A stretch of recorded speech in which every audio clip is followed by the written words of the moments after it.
तो आपका उदाहरण कंप्लीट हो गया है। तो आइए एक्सरसाइज 2.2 की हम बात करेंगे, है ना।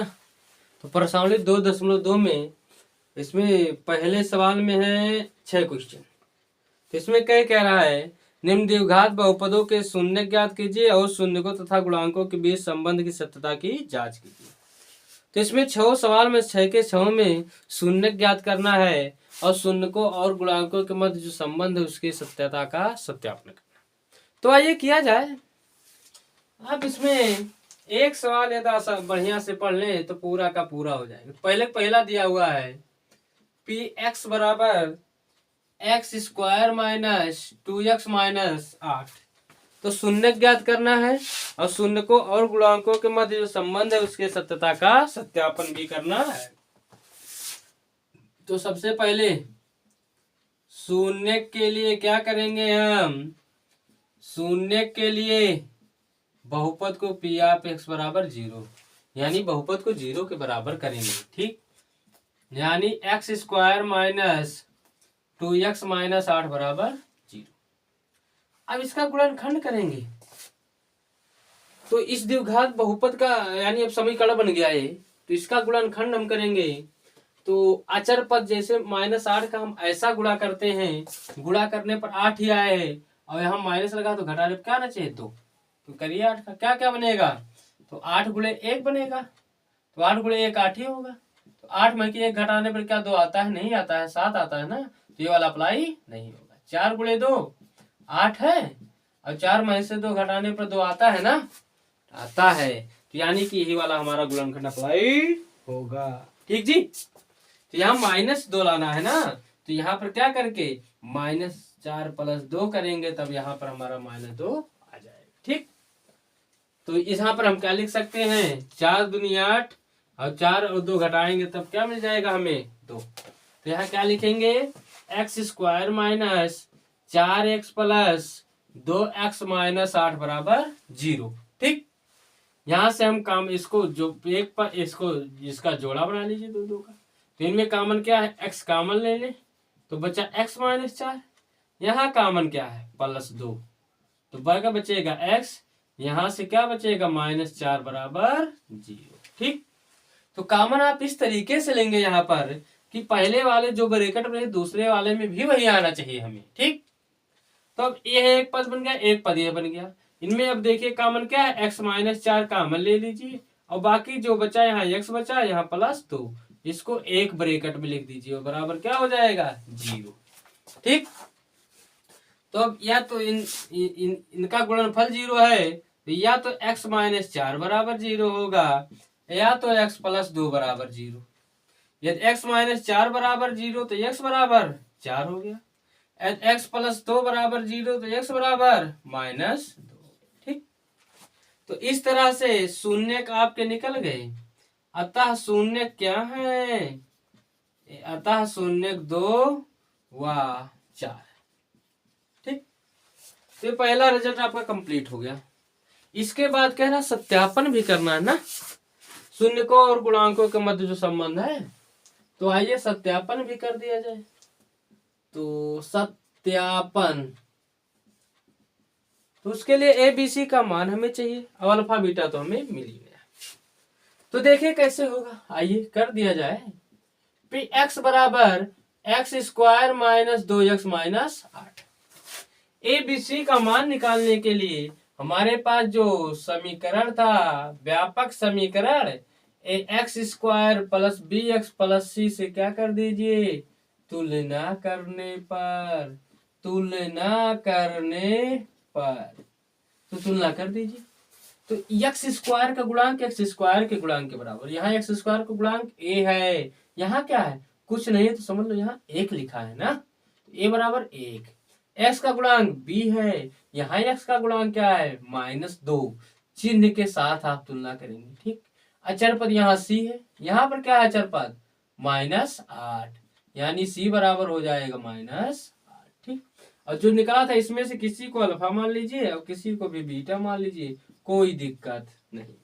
तो अल्फा बराबर हमने -2 मान लिया और बीटा बराबर हमने क्या मान लिया 4, ठीक। तो यहाँ पर जो दोनों फार्मूला था पहला अल्फा प्लस बीटा बराबर माइनस बी बटे ए। अल्फा का वैल्यू -2, बीटा का वैल्यू 4, माइनस बी का वैल्यू -2, ए का वैल्यू 1, 4 - 2 यानी कि 2, यहाँ माइनस माइनस प्लस 2।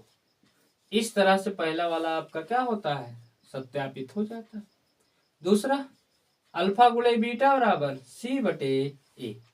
अल्फा का वैल्यू -2, बीटा का वैल्यू 4, सी का वैल्यू -1, 8, ए का वैल्यू 1, क्या है ये 1, गुणा कर दीजिए तो प्लस माइनस माइनस 4 दूनी 8 बराबर -8। ठीक, तो इस तरह से यहाँ पर भी आप देख रहे हैं दायां पक्ष और बायां पक्ष क्या है, बराबर आ रहे हैं ना। तो इस तरह से यहाँ सत्यापन हो गया, शून्य भी निकल गया और साथ में सत्यापन हो गया। ठीक, तो इस तरह से आप सवाल नंबर पहला नोट कर सकते हैं। ठीक, इसके बाद हम बात करेंगे किस पर, पहले का दूसरा नंबर सवाल है ना।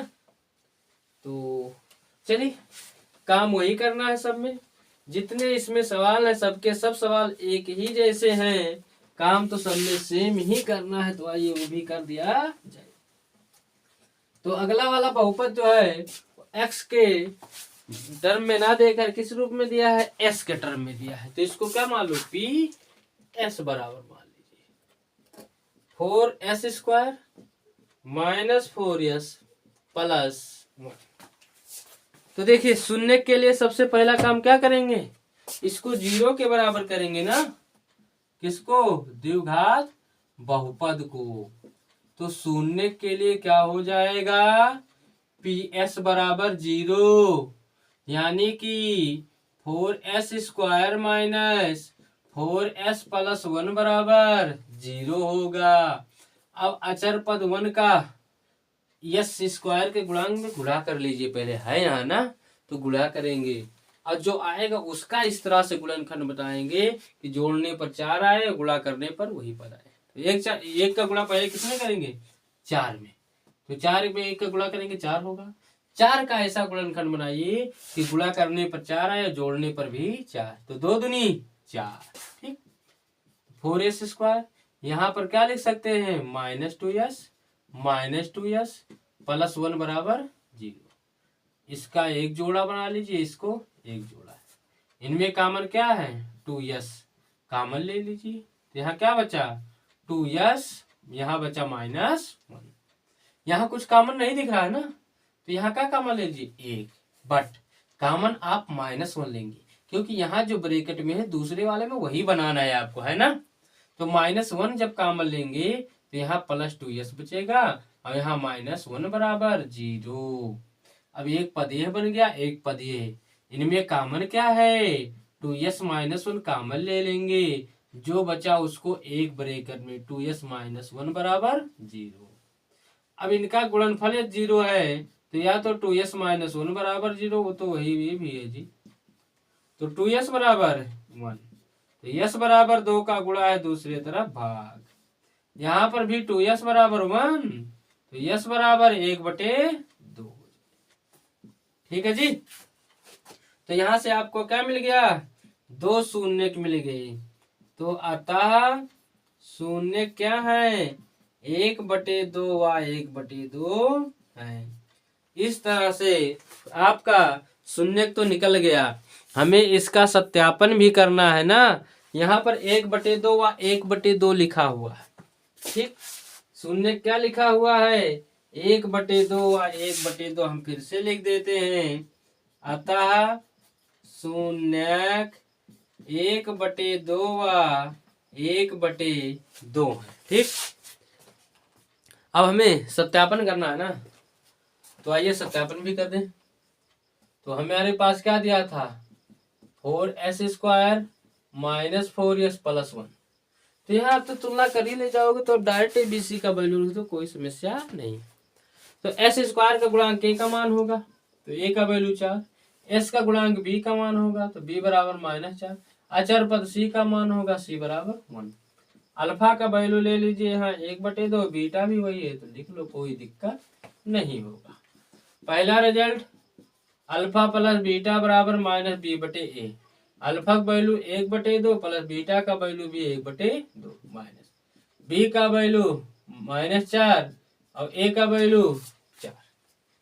तो 1/2 जोड़ेंगे तो 1 हो जाएगा, यहाँ कैंसिल करेंगे माइनस माइनस क्या हो जाएगा, 1 ही हो जाएगा। तो इस तरह से पहला वाला रिजल्ट आपका क्या होता है, सत्यापित होता है। अल्फा गुणे बीटा बराबर सी बटे, अल्फा का वैल्यू 1/2, बीटा का वैल्यू भी 1/2, सी का वैल्यू 1, ए का वैल्यू 4, गुणा कर दे तो 1/4 बराबर 1/4। तो इस तरह से यहाँ पर भी दाया पक्ष बाया पक्ष बराबर हो जाता है। तो इस तरह से आप जो रिजल्ट था इसका सत्यापन हो जाता है। ठीक, तो इस तरह से आपके 2 सवाल, पहले के 2 सवाल हो जाते हैं। तो आइए तीसरा भी हम इसी में कंप्लीट कर दें, उसके बाद फिर अगले नेक्स्ट वीडियो में आपका बात करेंगे चौथे से। तो देखिए तीसरा नंबर सवाल भी हम यहीं पर कंप्लीट कर देते हैं। क्या है तीसरा नंबर सवाल, आइए इस पर चर्चा किया जाए। तो पहले का तीसरा सवाल दिया हुआ है पी एक्स बराबर दिया हुआ है 6x² -3 -7x। अब थोड़ा आगे पीछे लिखा हुआ है तो इसको सुचारू रूप में लिख ले 6x² -7x -3। ठीक, तो अब क्या करेंगे, पहले अचर पद और x² के गुणांक का गुणा करिए तो क्या होगा 6 त्रिक 18। 18 का ऐसा गुणा करिए, गुणा करने पर 18 आए और घटाने पर 7 आना चाहिए, तो क्या बनेगा, बनाइए। तो देखिए 1 बनेगा 18 करने 18, क्या 18 में से 1 घटाने पर 7 आ रहा है, नहीं आ रहा है ना, क्या रहा 17। अब 1 बनेगा 6 त्रिक 18, अब क्या 6 में से 3 घटाने पर आपका 7 आएगा, नहीं आएगा। ठीक, 1 बन रहा है 9 × 2 बराबर 18, 9 में से 2 घटाने पर क्या आ रहा है, 7 आ रहा है ना।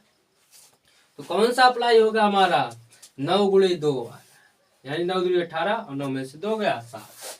तो हम 7 की जगह पर क्या लिख सकते हैं, लेकिन वो अभी लिखेंगे, पहले हम अपना और एक काम कर ले, किसके लिए, शून्य के लिए, px बराबर 0, तो यानी 6x² -7x -3 बराबर 0। तो हमने क्या कहा था, 6 त्रिक 18 और 18 का गुणनखंड हमने किया था क्या, 9 दूनी 18, यानी -7x क्या लिख सकते हैं, -9x + 2x -3 बराबर 0। इन दोनों में कॉमन क्या है, 3x, जो दोनों में कॉमन देखो 3, यहाँ 2 × 3 हो सकता है, यहाँ 3 × 3, अब 1 x निकाल लेंगे तो 3x कॉमन हो गया, तो यहाँ 2 बचा और यहाँ 1x चला गया, 1 बचा, यहाँ 1x था चला गया, कुछ नहीं, यहाँ लेकिन 3 बचा है अभी, यहाँ कुछ कॉमन दिख रहा नहीं तो +1 ले लो, तो 2x - 3 बराबर 0। अब इनमें कॉमन क्या है, इनमें कॉमन है 2x - 3 और जो बचा उसको एक ब्रैकेट में 3x, यहाँ पर +1 बराबर 0। अब इनका गुणनफल 0 है तो या तो 2x - 3 बराबर 0 होगा या तो 3x + 1 बराबर 0। 2x - 3 बराबर 0 तो 2x बराबर क्या हो जाएगा 3, तो यहाँ से x बराबर क्या हो जाएगा 3/2। यहाँ 3x + 1 बराबर 0 यानी 3x बराबर -1, तो x बराबर क्या हो जाएगा -1/3। ठीक है बात ना जी। तो यहाँ से शून्य क्या हो गए, अतः शून्य के -1/3 व 3/2 है। ठीक, तो आपका शून्य निकल गया है ना, ये क्या आ गया आपका शून्य निकल गया। थोड़ा हम ऊपर लिख देंगे क्योंकि वीडियो में दिख नहीं रहा था, तो हम थोड़ा ऊपर लिख दें, ऐसा ना हो कि आपको ना दिखे। तो अतः शून्य -1/3 व 3/2 है। ठीक, तो इस तरह से यह रिजल्ट आपका कंप्लीट होता है। अरे यही 3/2 1/3 -1/3 सत्यापन करना है, कोई बात नहीं।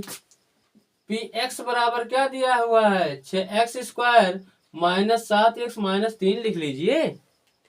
तो यहाँ ए एक्स स्क्वायर का गुणांक ए का वैल्यू ए बराबर 6, एक्स का गुणांक बी का वैल्यू यानी बी बराबर -7, अचर पद सी का वैल्यू यानी सी बराबर -3, अल्फा बराबर ले लीजिए -1/3 और बीटा बराबर ले लीजिए 3/2। ये जो दिया निकल कर आया हम वही सुनने के ले रहे हैं अल्फा बीटा। ठीक, तो पहला फार्मूला लगा दीजिए, अल्फा प्लस बीटा बराबर -b/a, अल्फा का वैल्यू -1/3, बीटा का वैल्यू 3/2 बराबर बी का वैल्यू -7 और ए का वैल्यू 6। तो यहाँ एलसीएम लोगे तो 6 आ जाएगा, 3 और 2 का एलसीएम 6, 3 से 6 में भाग देंगे 2 आएगा, 2 से 1 में गुणा करेंगे तो -2, 2 से 6 में भाग देंगे 3 आएगा और 3 का 3 में गुणा करेंगे तो 9। यहाँ क्या होगा माइनस माइनस प्लस 7/6, तो 9 में से 2 गया, तो यानी कि 7/6 बराबर 7/6। ठीक, इस तरह से आपका पहला वाला फार्मूला सत्यापित होता है। दूसरा भी आइए कर लिया जाए, तो क्या है, अल्फा गुणे बीटा बराबर c/a, अल्फा का वैल्यू -1/3 और बीटा का वैल्यू 3/2, सी का वैल्यू क्या है -3, ए का वैल्यू 6, 3 से 3 कैंसिल, तो क्या हो जाएगा -1/2, 3 करने 3, 3 दूनी 6, यानी कि यहाँ भी क्या आ जाएगा -1/2। ठीक, तो इस तरह से आपका फार्म सवाल सुनने को निकल जाता है और सत्यापित भी हो जाता है। इस तरह से भी आपका सवाल कंप्लीट होता है। ठीक, तो नोट कर लीजिए, बाकी हम बात करेंगे नेक्स्ट वीडियो में।